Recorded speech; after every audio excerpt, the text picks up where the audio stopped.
بعض اوقات جب یہ تکبر کی بات ہوتی ہے نا تو دلوں میں خیال ہی آتا ہے یہ پیسے والے تکبر کرتے ہیں، ہم تو غریب لوگ ہیں، ہم کہاں تکبر کرتے ہیں۔ یہ بھی بڑی غلط فہمی ہے۔ تکبر کے علماء نے 8 ریزن لکھے ہیں۔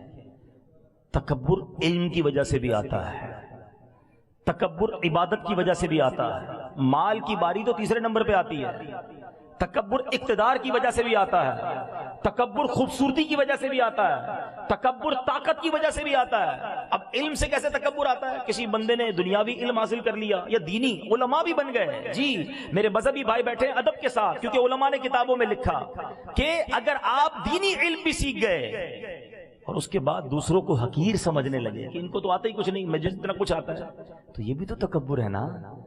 علم اس لیے نہ سیکھو کہ لوگوں کو حقیر جاننے لگ جاؤ، اس لیے سیکھو کہ لوگوں کو بلا کر علم دین سکھائیں گے۔ علم بھی تکبر لاتا ہے۔ عبادت تکبر کیسے لاتی ہے؟ کوئی بندہ 5 ٹائم کا نمازی بن جائے، قرآن پڑھنے لگ جائے، پھر کہ دیکھو لوگ تو کچھ بھی نہیں کرتے، یہ تو جمعے کی نماز نہیں پڑھتا، میں تہجد بھی پڑھتا ہوں۔ تو یہی تو تکبر ہے کہ آپ نماز پڑھ کے دوسروں کو حقیر سمجھنے لگے۔ کیا پتہ اس کی کون سی نیکی اللہ کو پسند آ جائے، کسی کو حقیر نہیں سمجھنا ہے۔ ایک بار سفیان ثوری رحمت اللہ تعالی علیہ اپنے بیٹے کے ساتھ ایک سفر پر جا رہے تھے، ایک سرائے خانے پر رکے، دونوں باپ بیٹے سو گئے، پورا قافلہ بھی تھا، سب سو گئے۔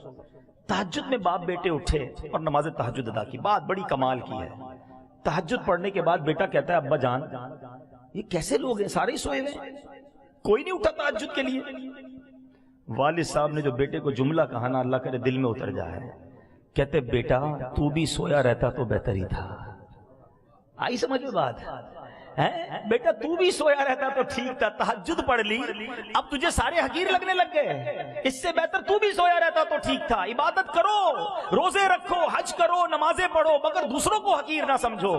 مجھے کیا معلوم میری ساری عبادتیں کہیں منہ پہ نہ مار دی جائیں۔ ڈرتے رہو اللہ جو کیا قبول کر لے۔ مالک ناقص ہوں، کمزور ہوں، جیسی ٹوٹی پھوٹی ہے تیری شان کے لائق نہیں، یہ ٹوٹے سجدے تو نے ہی قبول کر